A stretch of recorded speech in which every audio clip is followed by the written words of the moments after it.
Hello, everybody, and welcome to this webinar entitled, Should I Get My Child Vaccinated Against COVID-19? And hopefully we can answer many of the questions that you've sent through today. I'm Penny Barrett, and I'm the CEO of a multi-academy trust in North London, catering for 3 special schools and 1 mainstream primary school. So I have talked to lots of parents about this particular issue. We have a panel today, a very experienced panel. I'm going to let them introduce themselves. Oge, would you like to introduce yourself first? Hello, my name is Dr. Oge Iloswe. I'm a GP based in North London, and I've also been working as a senior clinical advisor with the COVID vaccination programme in the London region for the last year. Happy to be here this afternoon. Thank you for having me. And Fazila, would you like to introduce yourself? Hi, yes, so thanks for inviting me. My name is Fazila Ahmed. I am one of the directors on the National Network of Parent Carer Forums and principally work with another colleague across the London region. And my son has complex needs, health needs, learning disability and autism. Just as a rider, I am here specifically with my National Network of Parent Carer Forum hats on, but I do also work for the NHS, actually in primary care, and some of that is working with the vaccine. But I am here on behalf of the National Network. Thank you, both of you. This event was originally planned to be a London event, but we are very conscious that we have attendees from right across the country, and you're very, very welcome. But just if there are any London specific questions, that's why. We've collated the questions that you've submitted prior to the event, and I will be reading those out, and our panel will be answering those. But just before we start, I think Dr. Oge is going to give us a bit of a background. Yes, happy to do that. So basically, vaccinations. We have vaccinated children and adults, of course, but we've been vaccinating against infectious diseases for decades. And vaccinations have protected our children and young people from really serious illnesses. So we're talking measles, flu, meningitis, mumps, diphtheria, polio, you name it. So vaccination against infectious diseases is something we've done for a long time.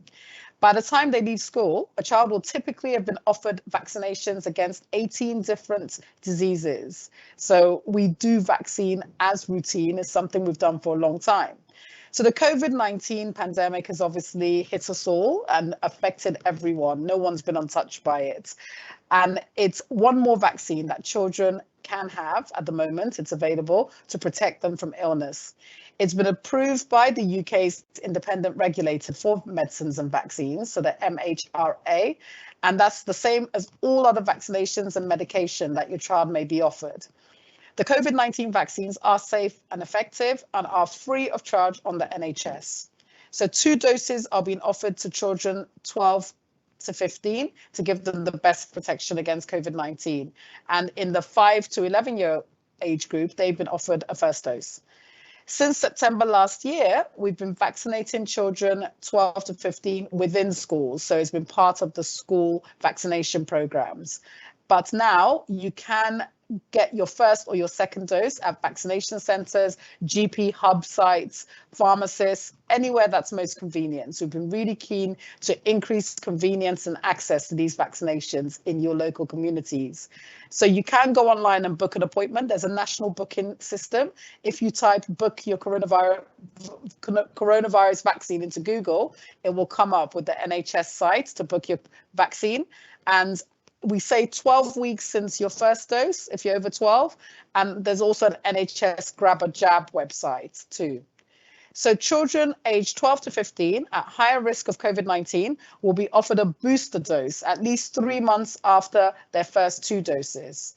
And some children with a really severe immune system may be offered a little bit earlier, 8 weeks after their second dose. So this is something, if you're not sure, to discuss with your healthcare professional, your GP or your specialist doctor or nurse at the hospital. So back to Dr. Barnett. Thank you. Thank you. That's a very helpful introduction. Okay, I've got the collated questions and I'm going to ask them, and different members of our panel will answer the questions. The most relevant person will pick it up. So the first question is, my child was unable to attend school on the day that the vaccination team visited their school. Can they still get vaccinated? And that answer is yes. You can book them an appointment on that national booking service website, or if you type in grab a jab as well into your search engine, you'll find the nearest walk-in clinic, or you can book an appointment that way. So definitely fine to get your child caught up with that vaccine. Thank you very much. Okay, next question. My child has already had COVID-19 and has built up natural immunity. Why do they still need the vaccine, especially if they're not vulnerable?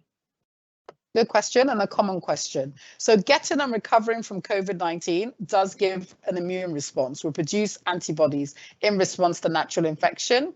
It can vary, the response that's produced, but we know the vaccine produces a really strong immune response against serious complications from the disease.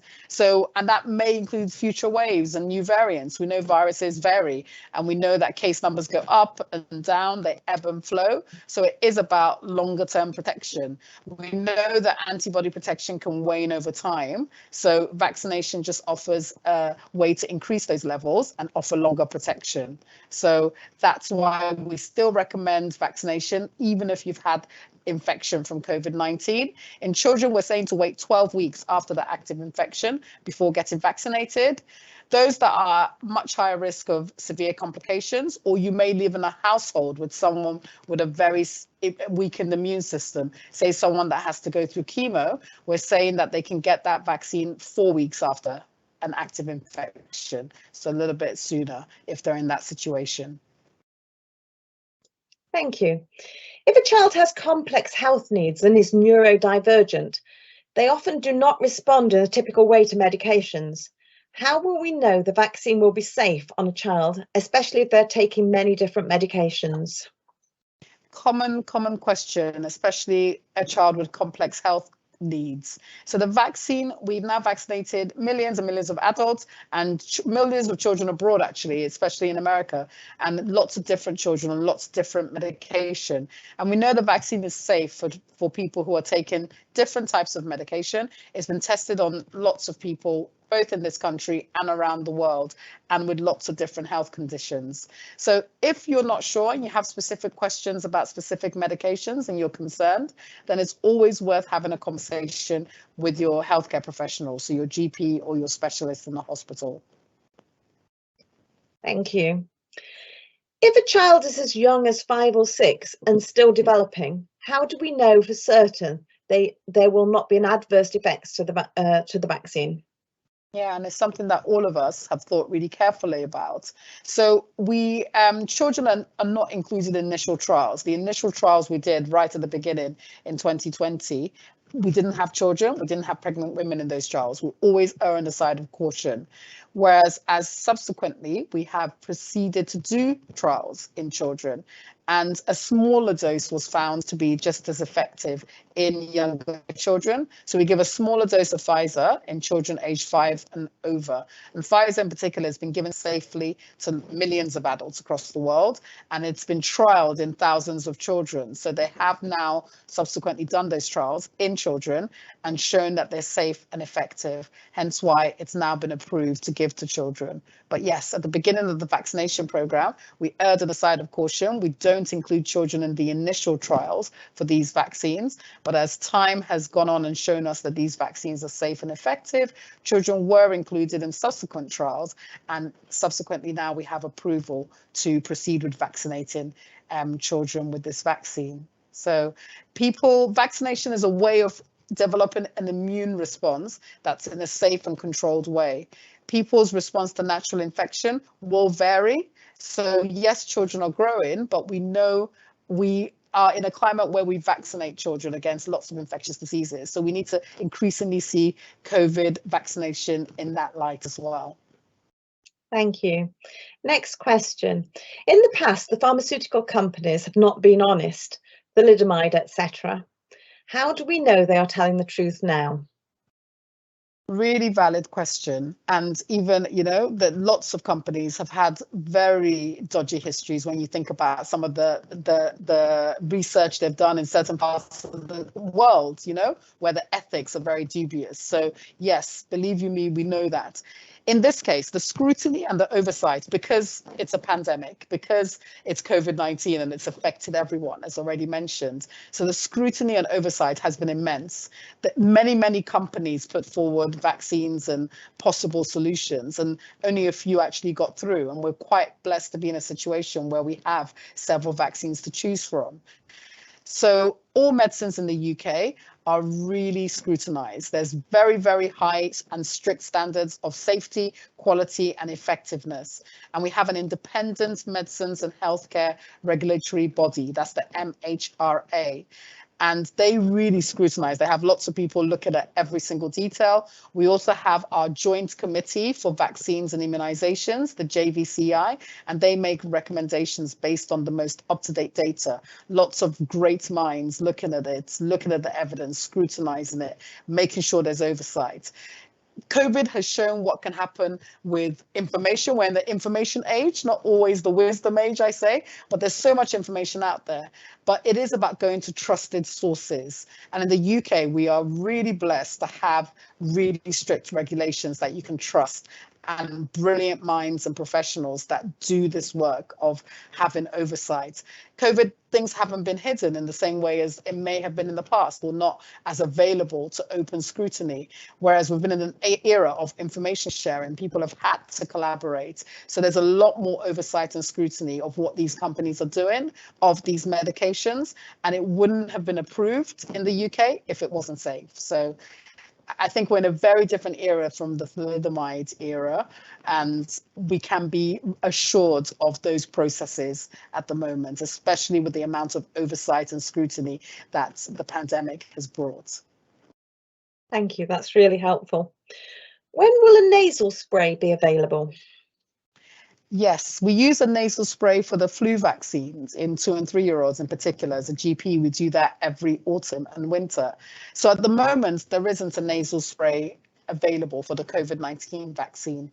That may come in the future, and we'll follow the advice from that Joint Committee on Vaccination and Immunization, the JVCI. But at the moment, it is a needle in the arm. There are no other forms available for vaccination. Thank you. Is this a live vaccine?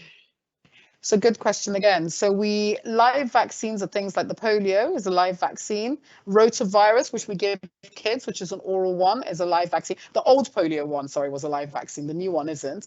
There's rotavirus we gave kids orally. That's a live vaccine. This is not. Things like yellow fever is a live vaccine. This one is not a live vaccine. So it can't actually give you COVID infection. And it is safe to use in children and pregnant women and immunosuppressed. We don't give live vaccines to patients who are immunosuppressed. So the COVID-19 vaccine is not a live vaccine. Thank you. Does the vaccine affect fertility? Really big question, and it's a question that's really preyed on not just women's minds, the men in their lives and extended family members as well. So the British Society of Fertility, the Royal College of Obstetricians and Gynecologists have released information on this and decision aids, but there is no evidence and no actual biological or theoretical basis that the vaccine can affect our fertility for women or for men. They're doing more and more research into it to show that the ovaries are not affected by the vaccine, neither is sperm counts. And we have vaccinated women before, during, after pregnancy, before conception. They've gone on to get pregnant, they've gone on to have healthy babies. That process has been followed through. We're, you know, further down in the pandemic than we were. So we're definitely in a place of more information and certainty about this than we were 2 years ago. And it doesn't affect fertility from what we've seen. That's great, thank you. With the different variants coming through, will we or our children have to have this every year like flu? the never-ending question at the moment. That is definitely the question in everyone's mind. So we obviously we started vaccinating in December 2020, and we offered a second dose 12 weeks after that, reduced to 8 weeks when we had the emergence of things like Delta. We offered a booster last autumn to quite a wide range, and currently we're in a spring booster program, which is offered to a smaller group of people. So people over 75 years of age, care home residents in older care homes, and those who are immunosuppressed, severely immunosuppressed, and at very increased risk. We're offering a fourth dose. We've had some interim advice from our JVCI that this autumn we will be offering another COVID vaccine dose to those in a similar cohort to the flu vaccine. So those over 65, those who live in a care home, and those who's in a clinically at-risk group. And we're waiting to have more information about it. So we don't know, children at the moment are offered the flu vaccine every year as well. It was 2 to 3, and it was extended a little bit last year. We're still waiting to hear more information about that for this autumn. At the moment, the COVID-19 vaccine, we don't know if it'll be offered for children in the same way the flu is. We'll wait to hear further advice. So at the moment, it's a wait and see, but we will be offering for adults and at-risk groups, fourth or sometimes a fifth dose come September onwards. That's very helpful, thank you. If COVID-19 is less dangerous now and the vaccine does not prevent transmission, why are we still vaccinating people and children? Do the benefits outweigh any known or unknown risks? So we have to ask ourselves the question, why is COVID-19 less dangerous now? Why are we in the enviable position where, you know, the UK were able to, I think, one of the first countries to lift all restrictions? And there's a clear difference between, you know, 2020 and 2022, and that is the vaccine program. We've had a massively successful vaccine program. It has protected people from death. It has protected people from hospitalization. And I'm including adults and children in this, you know. The threat of COVID-19 appears less dangerous because we have effective tools to fight against it. And the vaccination is one of our strongest, most effective tools against it. So we're all a little bit more relaxed. In the same way polio caused awful disease, you know, many decades ago. But we're now in a position where we're like, polio is not a problem. So we want to get to a position where COVID is not a problem. And I'm so glad it's much less of a problem than it was even just 2 years ago. So yes, we have variants. There's been, you know, the first wild type, Delta, Omega, rates go down. And we know also in the warmer months, it tends to also go down. We're also not testing as much as well. But we are still in a pandemic. COVID is still out there. People are still in hospital ill from COVID right now. So we can't pretend it's completely gone away. But in terms of it being less dangerous, yes, it is.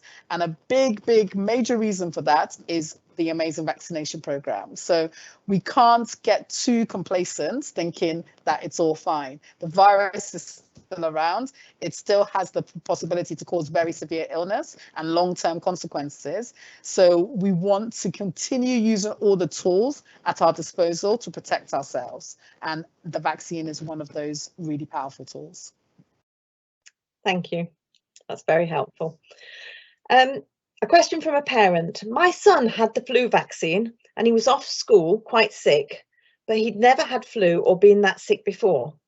Why should we be infecting our children, which might be making them ill on purpose? Okay, so I give the flu vaccine every year. So people will say that the vaccine made them more unwell. The vaccine gave them flu. The flu vaccine and also the COVID-19 vaccine, they're not live vaccines. So they can't actually give you the infection itself. It's not physiologically or biologically possible. But what vaccines do, they do something. They're stimulating your immune response to then recognize that virus or that infection if it comes across it again in future. So that stimulation of immune response, everyone may respond a bit differently. We know that sometimes you get a sore arm, you may be a bit run down for a few days, but you will get better after a few days, vast majority of people. We can't say there's not a tiny percentage that may have more severe side effects. We've seen lots of stories about that, and that's what we're all worried about. And no medication is 100% risk-free. Even the paracetamol, you get from your chemist. Everything will have a risk-benefit way up. And in the case of the COVID vaccination itself, the risk of complications from the vaccination is less than the potential risk of complications from an infection. We do that careful risk-benefit analysis when it comes to any medicine or any vaccination. So you can't get COVID from the current vaccines. Some people may experience mild side effects, some moderate, very tiny proportion more severe side effects, but that doesn't mean that it's due to infection from the vaccine itself. It's just the fact that the vaccine is doing something. It's a powerful agent. The COVID-19 virus is a powerful kind of beast, and the vaccine needs to do, the reason it's effective is that it's doing something in our bodies to protect us against the infection. So some people do have some side effects to it, but I'm really sorry to hear your son was unwell after the flu vaccine. Usually any side effects are very time limited, and children and adults will recover quite quickly. Thank you. Another question about the booster programme here. Why are carers not being included in the spring booster programme? Will they be included in the autumn? And what about vulnerable children? I think you partially answered this already, but yes. I can go, yeah. So the interim guidance we received from the JVCI just a few weeks ago said that frontline care workers and healthcare workers will be included in the autumn program. The spring booster was about people at most risk, you know, at the highest risk, hence why it was more limited. So that was the reason. And like I said, that JVCI, the Joint Committee, they don't recommend anything without that very careful weigh up of all the current evidence. And the thought was the booster program from last autumn was enough to protect the majority of us. Hence why they just recommended a smaller group get booster in spring, and then it will be a wider group again come September or autumn. Thank you. Next question. On the 10th of November 2020, Matt Hancock made the following statement in the House of Commons.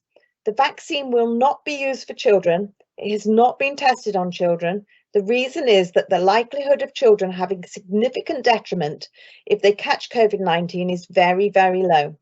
This is an adult vaccine for the adult population. What's changed between then and now? Really good question, because I would say November 2020, a lot has changed between then and now. So that was just as the vaccines were being approved. We gave our first vaccines in the UK in December 2020. So the big priority then was to vaccinate. And remember, we had that age cohort. So we started with our oldest and our most vulnerable and went down the list in terms of, and all the way down to now offering even our 5 to 11-year-olds, our youngest children. So what's changed between then and now is that we have more data about the vaccine. We've had more research, and we have had trials involving children to show that the vaccine is tolerated, is safe and effective in children. Even back then, we weren't vaccinating pregnant women. What's changed? We have real world data as well as trial data showing it's now beneficial. The initial trials, you always do trials initially in you won't involve children or pregnant women in those trials, because we want to make sure something is safe before then rolling it out to the whole population. So that's the main thing that's changed. The MHRA, that's our regulatory body, has confirmed that the Pfizer vaccine is very effective for children aged 5 to 15. And they're focused on one vaccine because they want to make sure, yes, we have Moderna, we have AstraZeneca, we have other options, but they said, let's look at the one that's been most used, and not just in this country, around the world. So they've done extensive reviews of the safety, the quality, the effectiveness. And since then, millions of children have now been vaccinated, especially in America. And it continues to be closely monitored. We are still in a pandemic. It is a newer medicine. So like all new medicines, all new vaccines are closely monitored and followed up over time. So that work continues. But we know so much more information than we did in November 2020 when Matt Hancock made that statement. Thank you. Another question. Some children with autism and ADHD are on Risperidone. Should they be receiving the 4th dose of the vaccine? And what about those with developmental delays? Okay, So risperidone specifically as a medication it has helpful behavior and is an antipsychotic medication. People on that specifically aren't necessarily eligible for a spring booster, but it depends on the reason why they're on risperidone. So people with global development, there's a whole range, and it's a complex area as well, I'm sure most of you know. So children over 12 with a weakened immune system may be eligible for fourth dose.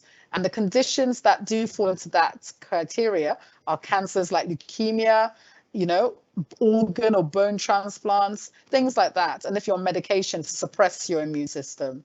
So it is really important that if you're not sure or you think your child is eligible, you should be having a discussion with your GP or your specialist team to check, because your specialist team should be writing to you to say, yes, I recommend this fourth dose, and so it can be facilitated, and your GP should have that information as well. So I'd say if you're not sure and you have questions and you feel your child should be in that category, have that discussion. Okay, thank you.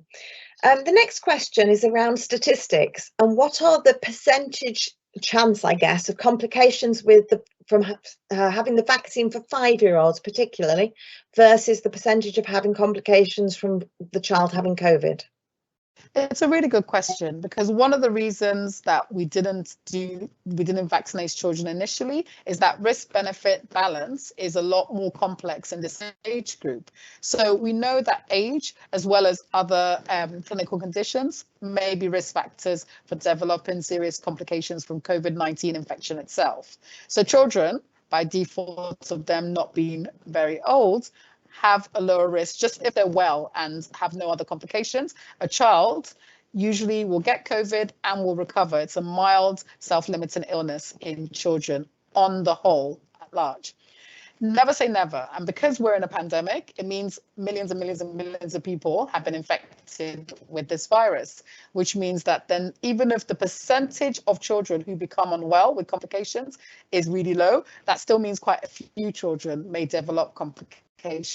And we've seen something called PIMS, which is like a pediatric multi-system inflammatory syndrome, where children have been really unwell, and that's post an initial very mild infection, and then they develop this a couple of weeks down the line. And there's also long COVID, which we see in adults, but we are seeing it in children too. So the risks are low. I can't say that, there's lots of numbers, but because we've had so many cases, we have seen these numbers come through. In terms of vaccination, we've now vaccinated, again, millions and millions and millions, and no medication is risk-free. So in terms of comparing the percentage, I don't have those exact figures for you. It is always a careful weigh up between the two. But from what we've seen, the benefits of vaccination seem to just about be equal to the benefits, the potential risks of complications from COVID itself. But then we have to think about wider benefits, education, social, we don't want kids to miss school. That caused a massive impact. I think we'll still be counting the cost of those lockdowns and closing down schools. The fact that we want as a community for rates to be really low, and children are part of our communities, of course. So, and think about schools have adults with, teachers that may have complications. So it is about, as a society, we want to get the risk of complications and the risk of COVID causing a problem for us as a society at large really reduced. And that's why on that balance, we then went forward to vaccinate children, and that offer was made. As I think the chief medical officer said, I really like that term. It's an offer to children, because we are aware that that balance is more kind of equalized than it is in maybe the older age groups. Hope that makes sense. Thank you. Yes, and of course I want children in school. Yeah. A specific question from a parent. Hello, my son has an allergy to egg, and when it is time for him to get the flu vaccination, it is always a bit of an iffy business. The school doesn't like to do it, really, because of the risk, and his first couple were in hospital. Would it be the same for the COVID jab if he was to have one? Does it contain any of the same chemicals that the flu vaccine has? Is it safe for a child with an egg allergy? He is quite an allergic child as well, and is asthmatic, so I do worry about the vaccine for him. Yeah, no, I can understand why that would be a worry. So none of the currently available COVID-19 vaccines contain any egg proteins, and none of the vaccines are contraindicated if someone has an egg allergy. So the flu vaccine is a little bit different, and we have an alternative one we keep in the fridge at the GP practice to give children who have known allergies to eggs in the flu vaccine. But every vaccine is made slightly different, and in the case of the COVID-19 vaccine, we've delivered it quite safely to people with known egg allergies in quite large numbers. But if you're worried in general, we can, as GPs, refer to specialized allergy clinics in each area who can then administer the vaccine in hospital conditions, say, in a hospital, in a clinic with a setup where they monitor a little bit more closely. But be reassured, any vaccine center, any chemist, any GP hub have material there, the adrenaline, and are trained in resuscitation if there was to be an allergic reaction. But if you're worried because of a past history, there is the opportunity of referral to these specialist allergy clinics where they can keep a closer eye, and that may make you more comfortable. So it might be something to discuss with your GP or your specialist team if he's under one. Thank you. Is there any proof that there will not be any future problems for kids? So one of the things I learned right back in medical school, nothing is guaranteed in medicine. There's no 100% this is the case. You have to base everything on a risk benefit, weigh up the pros, weigh up the cons. And I know it's not a straightforward decision. We have now vaccinated millions of people with the coronavirus COVID-19 vaccine, and the safety continues to be closely monitored. We don't have a glass ball to look 10 years, 20 years, 30 years into the future. But we know COVID infection itself is an issue. So we have to think about what we do to protect ourselves against COVID infection and the risk of potential long-term complications from that. The science that we use to create these vaccines, we've used and studied and known about it for decades. We're just in the most amazing position that we have this technology available to us to get tools together to help protect us against these infectious diseases. And everyone kind of put their minds together, their resources together, governments, to come up with a solution for this awful situation we were all in terms of the pandemic. So I can't tell you 100% that, there's future problems won't happen. There's so many things that can cause issues. We know this. But what we can do based on the current best available knowledge, which is a lot in terms of evidence-based, in terms of all the scrutiny and oversight, in terms of the care that's been taken to make sure it's safe to get us through this, in terms of the real world data, in that we're now in a much, much better position than we were just 2 years ago, I can say that the benefits of this vaccine are immense. Thank you. Will there be any longitudinal studies to check if there are any unforeseen long-term effects of the vaccine on children? For example, if it affects their development and puberty?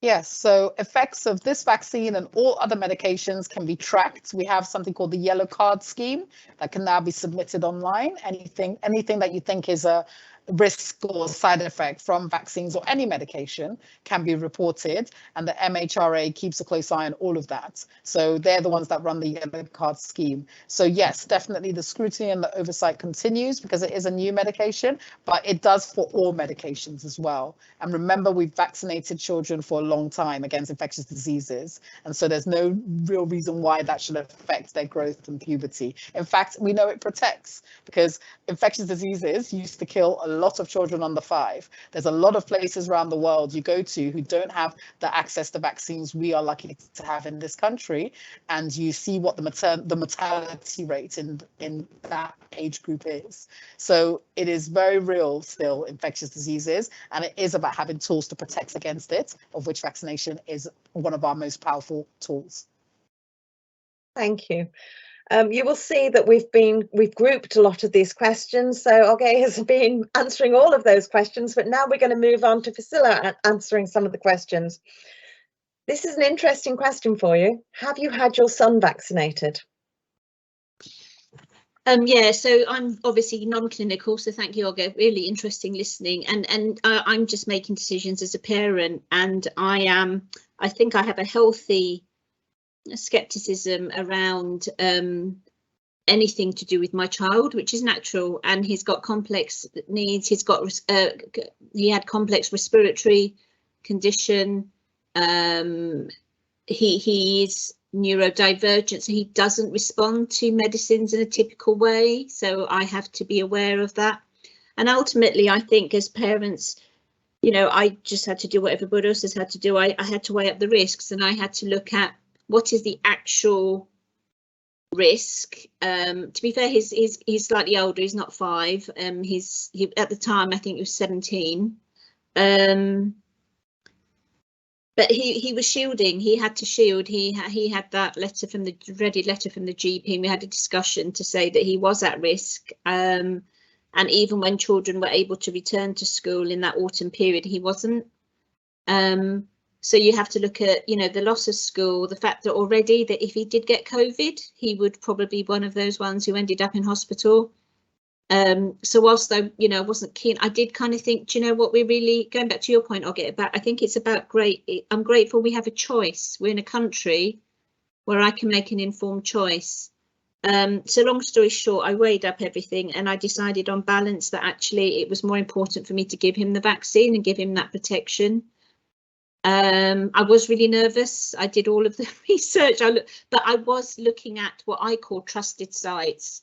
I was talking to NHS colleagues, I was looking at NHS websites, I was looking at research that has been, you know, authorised. What I wasn't doing was reading WhatsApp messages and social media, which you know, it could be from anywhere, anybody. But it was difficult. And at the time when he was having, you know, and also he's got autism, so just the whole going through a vaccination process is challenging. It's not like just trumping up, here you go, lift your arm. I mean, for him, it's actually quite traumatizing. So I actually had to think about that. I mean, somebody's asked a question about the nasal spray. Yeah, injections for my son is almost impossible. And so it was amazing. He actually did it. But again, I had to talk to him and explain, you know, we're wearing the mask, you're not at school. Actually, this will help you. You'll be strong. You'll be Superman. It's kind of joking with him. It will help him. And actually, when he had it, I'll be honest, I burst into tears. Partly relief, thinking, oh my God, is this going to be our ticket out of shielding? And will he be able to go back to school? Partly because I was just thinking, God, please, God, let me be doing the right thing, if I'm being honest, because we were one of the, because of his clinical needs, his health needs, we were one of the earlier ones in the UK that was having this vaccination. But after his double dose, his second dose, I just thought, my gosh, I can get him to school. And you know what, I had more of a reaction than him. So I also chose to have the vaccine. And yeah, he was fine. There was no issue. I think he might have had a sore arm. He's just going arm. I gave him paracetamol, ibuprofen, and he was fine. So, but you know, I understand. That's why the National Network are looking at that. I think our view is it's really important for parents to make an informed decision, but they know their child best. And I think having a conversation with a clinician who knows your child, talking about whether it's medication that you're worried about, I think, you know, you just have to weigh up the pros and cons, but talk to informed professionals is I guess the message. So yeah, that's what I can say, I think, on that. Thank you. And the question, you've answered the question here about have you been vaccinated? So you've had all 3 doses? Yeah, again, I think as a carer, it's absolutely vital, because when this all kicked off and we were going into lockdown, actually, other than the main concern for my son to get, you know, potentially get it and get really sick, was what if I get it? And actually, they were even then saying, oh, it's fine for kids, it's fine for kids. But if I get it as a carer, how do I care for him? My son's also peg fed, which means he's fed through the stomach. He's on medication. I mean, we're kind of 24-hour carers. So I couldn't take the risk, actually. So it was probably a bit of an easier decision for me to think I have to be around for him. So yeah, so I've had all 3 doses, and I will be. I'm hoping they offer it to carers, unpaid carers as well, in the autumn, and I will be there. I mean, it's interesting you mentioned about the flu vaccination. For a couple of years, I didn't bother because I just thought, you know what, actually, it's fine. I'm fit. It doesn't really matter. But last year or the year before, I did do it again, just thinking about to deal with COVID and flu. It's just too much. And actually, it's easier to have the vaccination and make sure that we're protecting ourselves from both, because I didn't, you know, I just didn't want any more complication and risk, I think. And Kareem equally, over the last couple of years, I've been giving him, he's been going for his flu vaccination as well. Whereas previously, because of the stress and the trauma and the whole needle thing, we hadn't been. So yeah, it's kind of changed our view a little bit, I think, if I'm being honest. Thank you. And what I think you've probably said a lot of this, but what is your personal view about the COVID-19 vaccine and children, and whether parents should take it, should immunise their children? Yeah, I mean, I think it has to be a personal choice. I'm really glad that it wasn't mandated and that everybody, you know, forcing people, because I don't think that's the right approach. I think each family needs to look at all of the pros and cons and look at it in the round and make that informed decision. But equally, I mean, back to your point, Olga, about polio and even smallpox now, dare I raise the thing about the monkey, but you know, actually a lot of these childhood illnesses have been eradicated almost, and we can go around and almost by not having it, we forget that the reason why we haven't got it is because of the vaccination programs that we've got. So I do think we need to think about, yes, of course, about our own personal situations and our own children, and we don't want to risk our children. Nobody would do that. Equally, I think we do have to look at society and look at, well, you know, if it's a bigger picture, isn't it? And I think generally it's important that we position and think about vaccines in that way. The only other point I would make on is, you know, I represent parents and parent carers, and you know, we always think we know better, we always think we know best, and we're always looking out for our kids. But equally, we've had situations where young people, so you know, 12, 14-year-olds, 15-year-olds have had a view. And I do think it's important, as well as we talk about informed choice for parents, I think for young people. And we did have some parents who really didn't want their children vaccinated, but actually those young people were saying, I want to be at school, I don't want to feel a threat, I want to have the vaccine. And again, we're very much about making informed choices for an individual, personalisation. So that means that young person really should have that choice. Equally, I have to say I'm frustrated, and I'm sure they won't, I'm not going to mention names, but somebody who's on the autistic spectrum, the parents had the vaccines, they're completely committed to it. That young person absolutely does not want that vaccine. And I've had conversations and mum has, and they don't want to have it. And I think, well, do you know what? OK, that's fine. I understand. And so I think it's about respecting people's decisions, really. Thank you. That's actually the end of all the questions. I think you've both, it's been really, really helpful to hear your views and to hear your comments, both of you. Is there anything you want to say to summarise, either of you?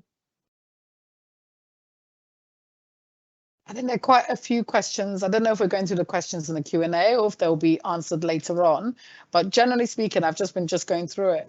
I mean, the JVCI, I think there was a question about the JVCI initially saying because of that balance is so complex in children, they weren't saying to proceed and vaccinate.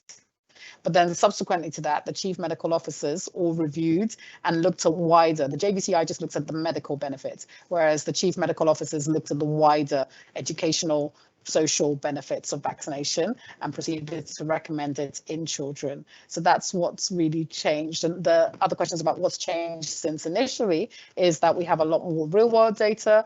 We've now had trials in children. We've now seen, especially abroad, a lot more children have been vaccinated. So to be able to see that it's well tolerated, it has proven to be safe and effective. And no one's saying that this vaccine lasts for a while. That's why we're second dose, third dose.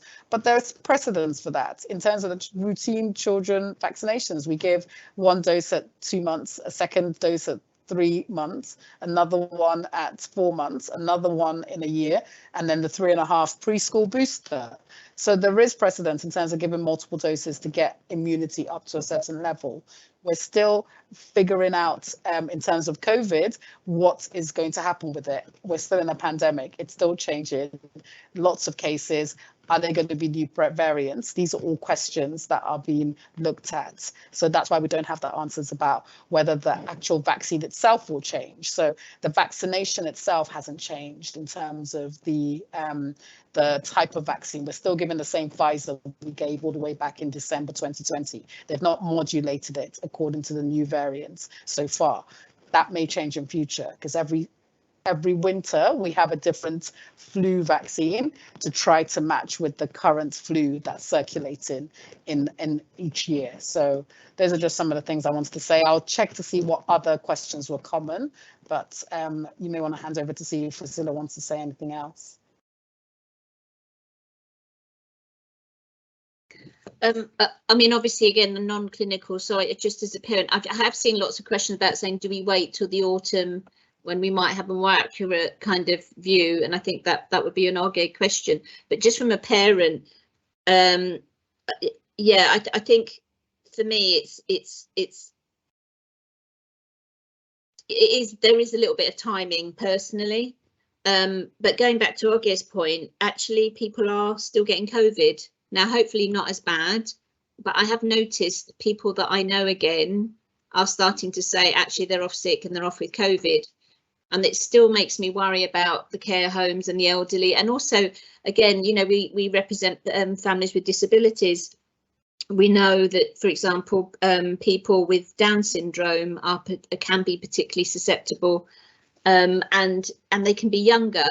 They seem to have I don't know what the technical term is, but, you know, if they're in their 30s or 40s, it's like they're, you know, 60s or 70s for what I call neurotypical people. So there's still lots of vulnerable people around. There's vulnerable people with immune suppressed systems. I know as we were coming out of lockdown and they had the Freedom Day, personally, I was really upset because I'm thinking there's everyone else acting like COVID's disappeared. And yet we were still having to be really careful, face mask, shielding, to a degree, and I think we have to just respect and think about all of those people who are still susceptible to COVID and think about them. So again, it's back to that bigger picture view, I think. Okay, I'm just going to pick up on some of the questions that have come up during the session. We're going to group them together, so I might not read them as specifically as they are because we're not going to have time to answer each question, but I'm going to group them. Attenuated vaccines are one thing, but mRNA is a novel take. How can we know they're safe? I guess that's for you, Ogge. Yeah, so yes, in a way they're novel, and that is the first time a lot of us have come across this technology. It has been used in cancer treatments. It has been used in the development of the Ebola vaccine, but obviously it came into massive kind of knowledge with the emergence of the COVID vaccine program. So it is technology that's been worked on for a while, and it was just the way it was put together with the knowledge of how the coronavirus was made up, and the fact that these companies then collaborated. There was information sharing that meant that they then were able to produce vaccines that have been found to be effective. But yes, I get that people are worried, and it's not the same as a vaccine that's been around for decades and decades and decades. But I put to people, what choice would we have had? We had to proceed to try to do something to mitigate the awful effects of this pandemic and the fact that it caused such massive morbidity, illness, loss of income, loss of just so many things. So we needed to, yes, there was lots of political will and global will and other agendas, but from even a medical point of view, I mean, people were so ill, you know, it was such a scary time across the board. So something had to be done. And then we had this intervention that they did test. They tested as much as they could with the trials. It showed it was safe. It showed it was effective. It's still always a risk, but you then have to balance it with the risk of letting this infection just run riot. And when it was running riot, it caused a lot of issues. That's why they had the lockdowns and all those restrictions that causes loads of other damage. So we have to think as a society how we wanted to try to emerge from this pandemic.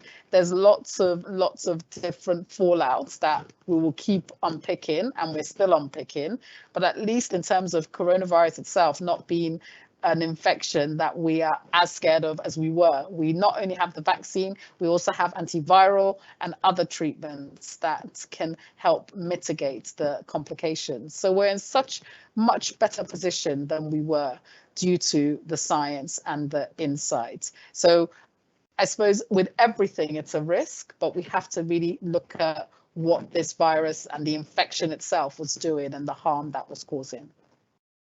Okay, so there's a question here about is there a study that analyzes the risk of COVID-19 versus the vaccine risk? So I guess we've answered that question and asked that question earlier, but looking at, is there a specific study that's looking at it for children 5 to 15, given that we know a lot of children are asymptomatic?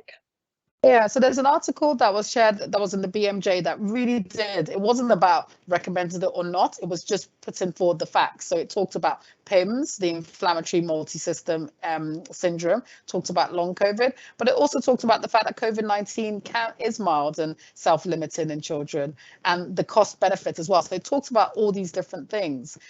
Nothing's without risk. So the vaccines, I think in children as well, there was the small risk of inflammation of the heart, myocarditis.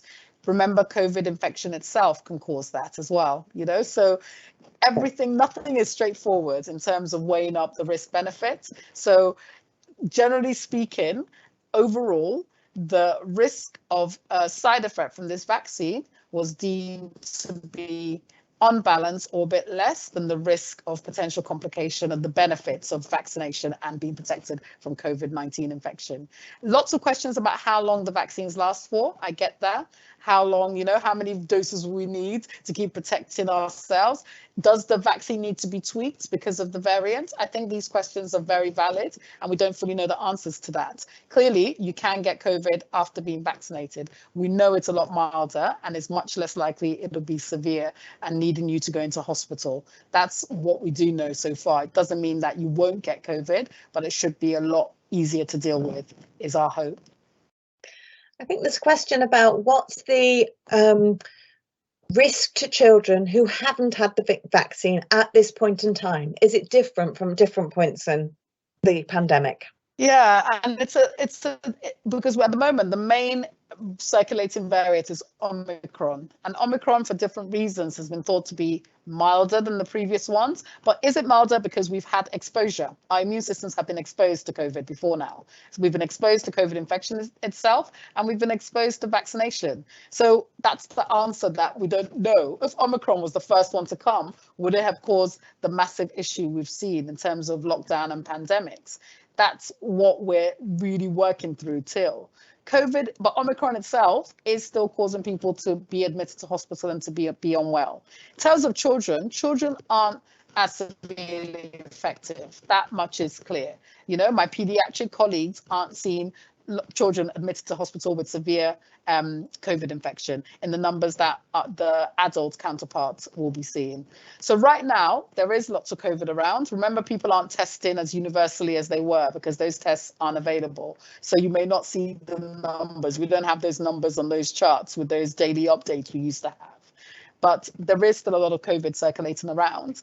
The summer months are coming. We know that being outside, generally is safer for these viruses. Fresh air, the windows are open. We have better ventilation. We're more outside, more warmer months. Usually these viruses are winter sports, as it were. So do you want your child protected before, the autumn term is something that I would potentially recommend and say think carefully about it, get that protection in before school restarts.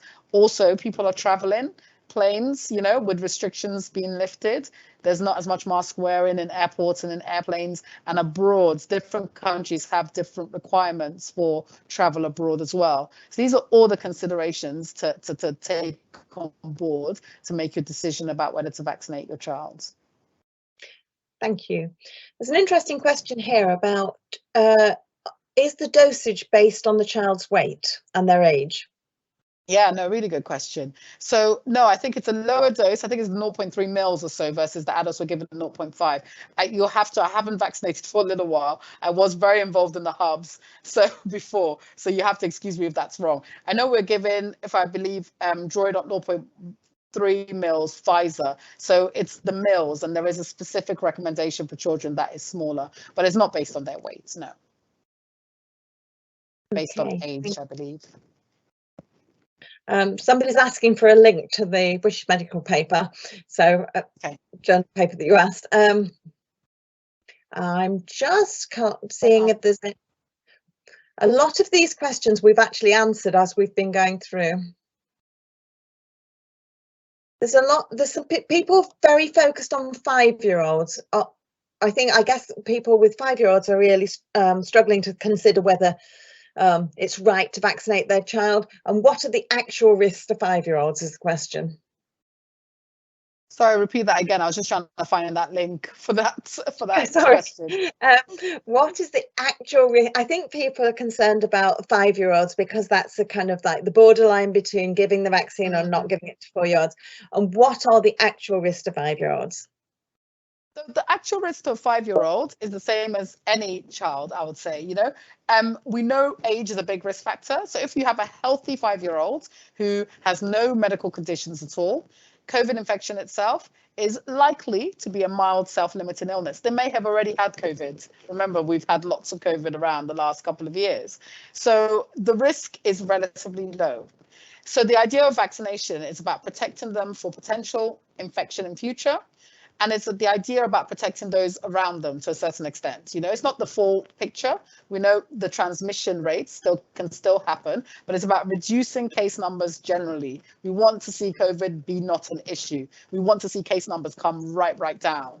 So the idea of vaccinating a 5-year-old is about them protecting from future infection. I know a colleague thought very carefully about vaccinating her 5-year-old who had already had COVID, but then she worried that there may have been some minor longer term issues from the COVID infection. So she didn't want her to catch COVID again. So made the decision to vaccinate a 5-year-old child because she wants to protect her as much as she could against potential future problems if she was to get COVID again. So everyone has to make that decision based on the informed choice. It is a way up, and no one is forcing you to get your child vaccinated. It is, like, I love that phrase, it's an offer to say this is here, and what we're here to do is say these are the facts in terms of what we know from the information we've been given by our regulatory bodies, by the research that's been done, and make up that decision and weigh up for yourself and your families. So I would say the risk to a 5-year-old of severe infection, a healthy 5-year-old, from severe complications from COVID-19 infection is low.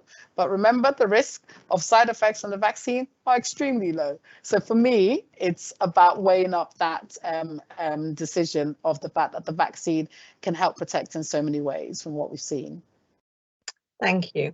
The article is in the question, the link to the article is in the question and answers, and it was put on at 2:23 if you want to scroll down to that little bit by Laura Bell. Okay, we've come to the end of our time. I've scanned through the questions, and I think although we might not have answered people's specific questions, we've generally discussed all the things that people have asked. I hope people feel that they've got their answers and that they've had some, I think it's been really informative today from both Oge and Priscilla, from looking at different perspectives of the situation.